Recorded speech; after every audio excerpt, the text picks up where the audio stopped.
Mga kabunyog, mga kababayan, magandang araw po sa inyong lahat. Welcome po sa isa na namang episode ng ating talakayan dito po sa Attorney Enzo Bunyog. Kung hindi pa po kayo nakasubscribe sa aking YouTube channel na ito, subscribe na po kayo. Mayroon din po tayong Informador Facebook page. Kung hindi pa po kayo nakafollow, follow na po kayo. At lagi nyo na pong aabangan itong mga talakayan dito sa social media platforms ko. Dito po mga kabunyog, mahaba-haba ang talakayan natin. Kaya yung mga nagsasabing, attorney, kapapasok ko pa lang, patapos ka na.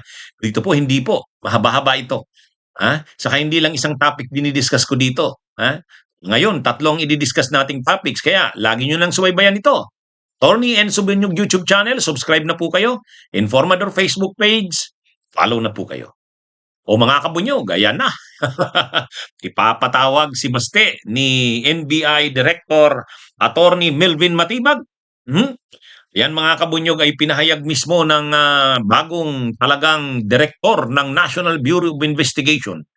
Ayon kay Attorney Matibag, dapat nang ipatawag, iimbestigahan, iimbitahan niya raw itong si Baste Duterte, mayor ng Davao, para tanungin tungkol sa kanyang statement o pahayag doon sa yung pinakahuling pagtitipon ng mga pro Duterte, kung saan binuo nila ang tinawag nilang Rage Coalition. Sa nasabing pagtitipon, sabi ni Baste Duterte, isa lang naman daw na ulo ang hinihingi nila, ang ulo ni Bongbong Marcos. Yun.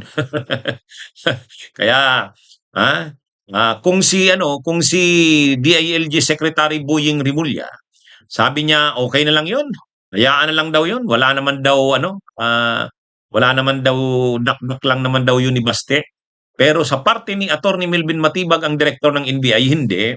Sa kanya, hindi niya daw mapapalampas yun kasi lahat na lang daw halos ng Duterte. Sa pamilya Duterte, lagi, pare-pareho ang sinasabi. Si Sara Duterte, di ba? Si Sara Duterte nga, sinabi pa, publicly na mayroon na siyang hinire na assassin na papatay kay Pangulong Marcos, kay First Lady Lisa Araneta at kay dating Speaker Martin Romualdez. So, ayon kay Director Matibag ng NBI, hindi na ito simple, paulit-ulit na. Saka hindi na lang lahat na halos sa pamilya na 'yan. Talagang makikita mo, consistent sila sa pagsasabi na gusto nilang parang ipapatay ang Pangulong Marcos. Yun ang sinabi ni Sara Duterte. Ngayon na naman, sinasabi na naman ni Baste, isa lang naman daw na ulo ang gusto nila.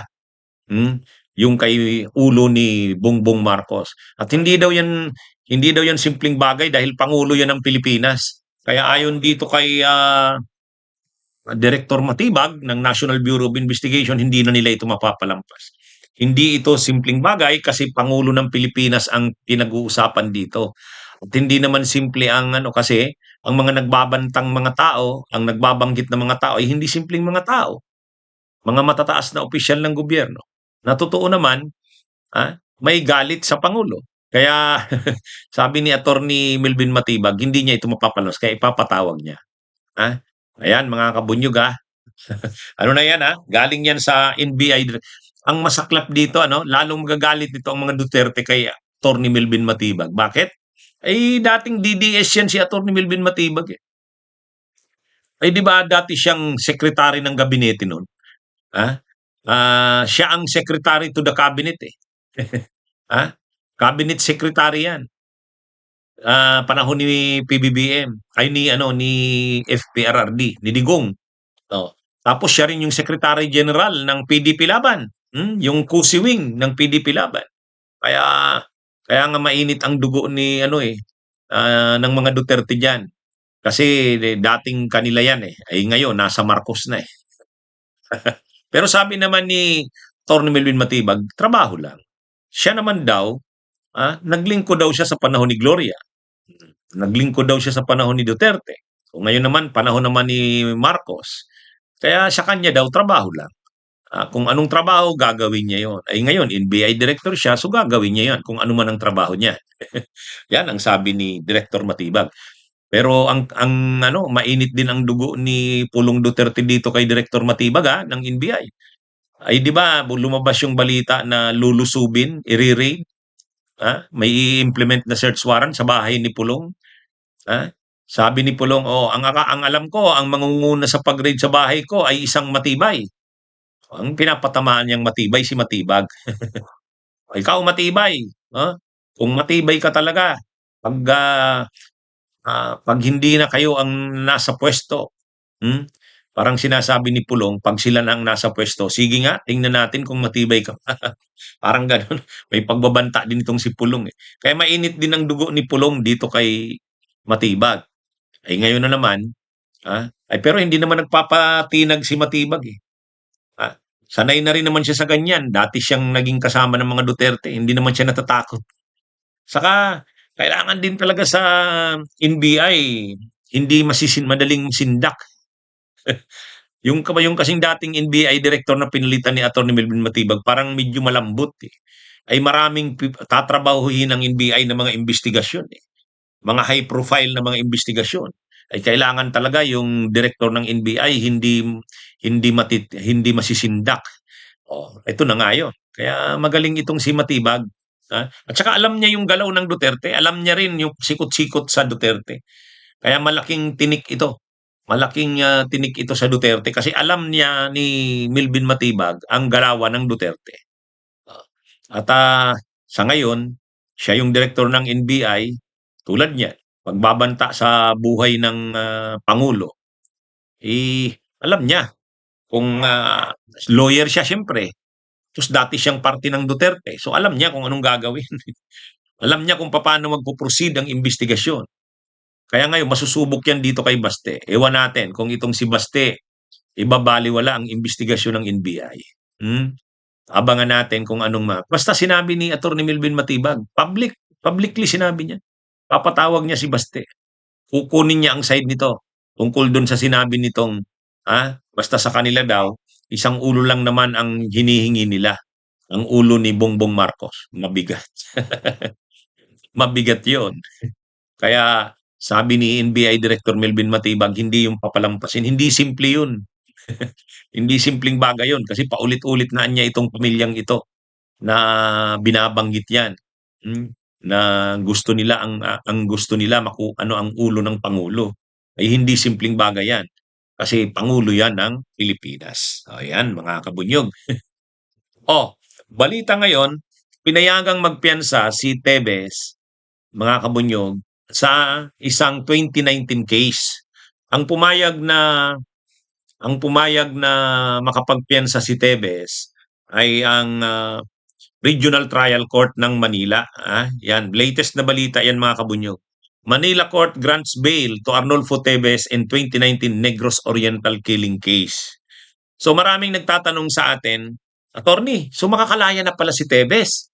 Tsaka bakit naman pinapayagan niya na na makapagpiyansa ng, judge, ibig bang sabihin mahina ang ebidensya sa kanya?" May mga nagtatanong sa atin na ganyan, gustong ikumpirma sa atin, anong totoo diyan? Ibig bang sabihin mahina ang ebidensya at pinapayagang makapagpiyansa? Ibig bang sabihin makakalaya na si Arnie Tevez? Hindi po mga kabunyo. Maraming, kaso, murder na kinakaharap si Tevez. Maraming mga murder cases 'yan. May 2019, may 2021 pa yata. Basta marami 'yan. Yung pinakamabigat siyempre do'n, yung anong taon ba 'yon? 2023, March ba 'yun 'no? March 4, March 3. Basta March 2023 yung pagpatay kay Digamo. At hindi lang ang napatay do'n si Digamo, marami pa. Marami pang ang hindi napatay, muntik ng mapatay, naagapan lang. Oh, so ano 'yon, frustrated murder. So, pero may ilan na namatay do'n, 4 ba 'yun, 5? Kasama na si Digamo, yung dating mayor gobernur ng Negros Oriental. So yung kaso na 'yun, March 2023, yung, kay Digamo, at saka yung iba pa na mga napatay, mabigat 'yun. Malinaw ang ebidensya doon, ang tibay-tibay. Hindi 'yon. Kaya lang nung kasing lumabas yung kaso ni ni Arnie Tevez kay Digamo, naglabasan na rin yung iba pang mga pinatay niya, anya, umano, oh. Kumbaga, dati kasi natatakot sampa ng kaso, kay Arnie Tevez. Pero dahil dun sa ano, patay kay Digamo, at nagtatago na si Tevez noon sa ibang bansa, naglabasan na rin yung ibang mga biktima. Kaya yung mga pamilya ng dating biktima ni umano ni Tevez na patay din 2019, May 2021, nagsampahan na ng kaso. Yan yung mga nasasabing pumapayag ang RTC na makapagpiyansa. So hindi yan yung tungkol kay Digamo. Yung mga naunang cases yan na 2019, murder din yan pero siguro nakita ng Regional Trial Court mahina ang ebidensya kaya pinayagang makapagpiyansa. Ah, pero hindi pa rin ibig sabihin yan libre na yan, pinayagan lang. Kaya lang dahil ang lagi naman ang piyansa ganito, ang nakalagay naman diyan, okay, pinapayagan makapagpiyansa except kung mayroon pang ibang mga kinakaharap na kaso. So hindi ka rin makakalaya. Kasi maliban na lang kung may kinakaharap ka bang ibang kaso. Ibig sabihin, doon sa kaso na pinayagan kang makapagpiyansa, kahit makapagpiyansa ka pa doon, hindi ka pa rin makakalaya dahil may iba ka pang mga kasong kinakaharap na ah, ah, mabibigat na hindi ka pinapayagang makapagpiyansa. Ay mas mabigat yung Digamo, eh. Yung Digamo kaya hindi siya makakalaya kahit ano pang mangyari. Ah, ah, Parang katulad din yan kay Bong Revilla. Si Bong Revilla, itong mga huling kaso, may kaso siya na magaan lang eh, magaan lang. Ano ba yon? Graft ba yung magaan doon? O tama, yung graft niya magaan lang. Bailable yon. So nakapagpiyansa siya doon. Pero yung malversation, kasi malaking amount yung involved, non-bailable na. So bagamat nakapagpiyansa siya doon sa graft, pero sa malversation na napakalaki ng amount na involved, hindi siya nakapagpiyansa. Kaya nagkakaroon ngayon ng bail hearing doon sa malversation. Kasi yung graft nagpiyansa na siya eh. Bailable yun. Ngayon, dito sa bail hearing na ito, 10 araw daw itong straight na bail hearings, dito ini-evaluate yung mga ebidensya kay Bong Revilla. So pag nakita na ang evidence of guilt is strong, hindi pa rin siya makakapiyansa. Pero pag sinabi ng Sandigan Bayan medyo mahina ang ebidensya kay Bong Revilla sa malversation case, makakapiyansa siya, makakalaya na siya. Kasi yung unang case niya, yung graft, nakapagpiyansa na siya eh. Ito na lang ang hindi pa. Ganyan din kay Tevez. Ngayon, kung dun sa kaso niya kay Digamo, nag-file din siya ng bail, ay ng petition for bail. Tapos granted yon, makakalaya si Tevez. Pero duda ako hindi granted yung, di ba na-desisyonan na yata yung kaso ni Tevez doon sa, ang petition for bail niya, doon sa Digamo, parang denied yung bail dyan eh. Denied yung bail dyan. Anyway, kahit naman si Topacio, yung abogado ni Tevez, nagsabi, hindi pa rin makakalaya ang kliyente niya kasi nga, ang nag-grant pa lang naman yung bail doon sa 2019 case. Eh, iba yon. Baka may nakitang mahinang ebidensya ang korte kasi nga luma ng case yun eh. Pero itong ang mabigat, kung dito sa Digamo makapagpiyansa pa siya, eh doon talaga ang tindi ng mga ebidensya doon. Ha? Kaya anyway, kaya yung mga nangangamba kasi may attorney makakapagpiyansa pala si Tevez, eh, hindi po. Hindi po. Makakapagpiyansa doon sa 2019 case pero yung 2023 cases, mga kaso niya, yung pagpatay kay Digamo, hmm, mga kabunyog, ano yun? Hindi yun. Hindi siya doon hindi yun yung dinesisyonan. Kaya kahit pwede pa rin siya magpiyansa, kahit pwede siyang magpiyansa doon sa 2019 case, hindi pa rin siya makakalaya. Oh, okay? Malinaw na. At least ano no? Kasi talagang marami ang nababahala. Ano ba 'yan? Bakit naman makakapagpiyansa 'yan? Hmm? Murder ang kaso niyan tapos makapagpiyansa. Eh, ano, hindi natin alam kung anong basis ng judge eh. Basta ang sabi ng judge, mahina ang ebidensya. Doon yan sa 2019 case. Pero yung 2023 case, yung pagpatay kay Digamo, iba yun. Kaya kahit makakapagpiyansa siya doon sa 2019 case na murder, eh, hindi pa rin siya makakalaya. Okay, malinaw. O ito, believe si Congressman Benny Abante kay Trillanes ah. Alam nyo itong si Congressman Benny Abante, bihirang bumilib ito eh. Masyadong mataas ang standard nito ni Benny Abante. Kaya nga pikon na pikon ang DDS diyan, eh. Ah, pero ito yung ano, si Congressman Benny Abante ang nag-endorse ng fourth impeachment complaint, yung the Cabrera impeachment complaint. Mm. Siya ang isa sa mga nag-endorse noon. Kaya ano siya niyan, pagdating sa impeachment ni Sara, talagang aktibo siya diyan kasi siya yung nag-endorse ng fourth impeachment complaint, eh. Ay ngayon, nakasalang na si dating Senador Sonny Trillanes sa April 22. Sinumpi si Trillanes na mag-appear sa April 22. At ang pag-uusapan na sa April 22, tungkol na sa unexplained wealth, yung di mapaliwanag na paglubo, paglaki ng yaman ni Sara Duterte. Ano yan? Pag-uusapan na dyan yung SALN niya, yung Statement of Assets, Liabilities, and Net Worth. Kaya nga sinumpi na si Ombudsman Boying Rimulya. So makikita dyan yung paglaki ng kanyang SALN. Pero aside sa paglaki ng SALN, yung mga deposito sa bangko. Yung mga deposito sa bangko. At dyan ang papel ni dating Senador Sonny Trillanes. Yung mga bank records. Kasi matagal na yung inimbestigahan ni Trillanes noon pa. Kaya lang hindi naman yan nilalabas noon kasi nga siyempre nakaupo pa si Digong. At saka wala pa namang kaso kay Sara. Ay ngayon impeachment ito. So nagamit yung mga pinaghirapan ni Trillanes na pag-iimbestiga noon tungkol sa unexplained wealth ni Sara. Mayroon siyang mga bank records. May mga kopya siya ng bank records. Ito yung sinasabi ni Trillanes na pag lumabas yung mga bank accounts ni Sara, bank accounts ni Digong, bank accounts ni Mans Carpio, makikita dito na hindi maipaliwanag ang paglaki ng yaman nila Sara Duterte. At yan yung ano. Pero may sinabi pa si Benny Abante. Sabi ni Congressman Abante, mayroon pang pasabog. May matindi pang pasabog niya si Trillanes. Yan ang sabi ni Abante. Na ipaabot yata sa kanya. Alam niya na yata kung ano pa. Pero hindi niya pa. Sabi niya, hintayin niyo na lang sa April 22. Basta mas mabigat ang malalaman ng taong bayan sa April 22. Nai-excite tuloy tayo dyan sa April 22 na yan. Mukhang mas matindi raw yung April 22 kaysa dun sa April 14. Yung April 14 kasi alam na natin yun, confidential funds. Alam na natin yun, eh. Pero itong sa 2020, itong sa April 22, ano to, unexplained wealth, yung di maipaliwanag na paglaki ng yaman. At ito naman yung ito yung mahalagang makita ng taong bayan din. Na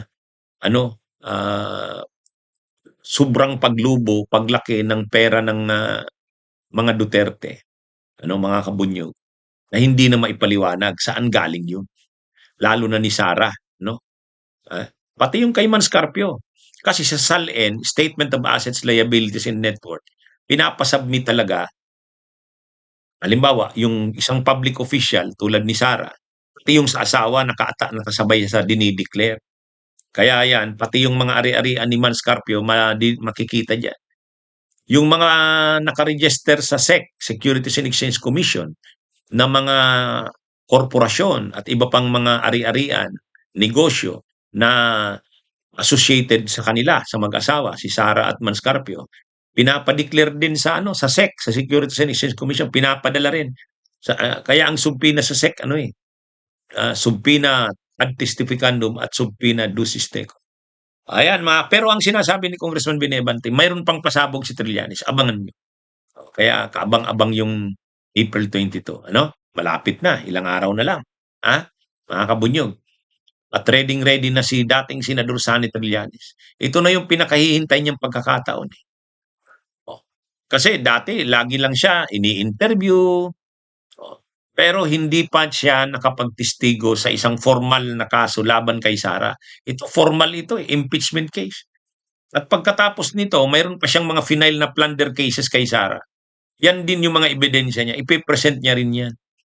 Kaya si Trillanes magiging napakalaki ng magiging papel nito para sa pagpapanagot sa mga Duterte talaga. Hindi lang kay Digong. Kasi siya rin yung nag-aasikaso sa ICC. Ito kay Sara Duterte, pati kay Baste, pati kay Pulong, pati kay Bongo, matindi. Talagang grabe ang ginagawa nito ni Trillanes. Kaya sabi nga ni Congressman Benny Abante, nakakita ko na ang testimonya ni Trillanes. may matinding mga pasabog, abangan natin, mga kabunyog mga kababayan. Mabuhay po tayo.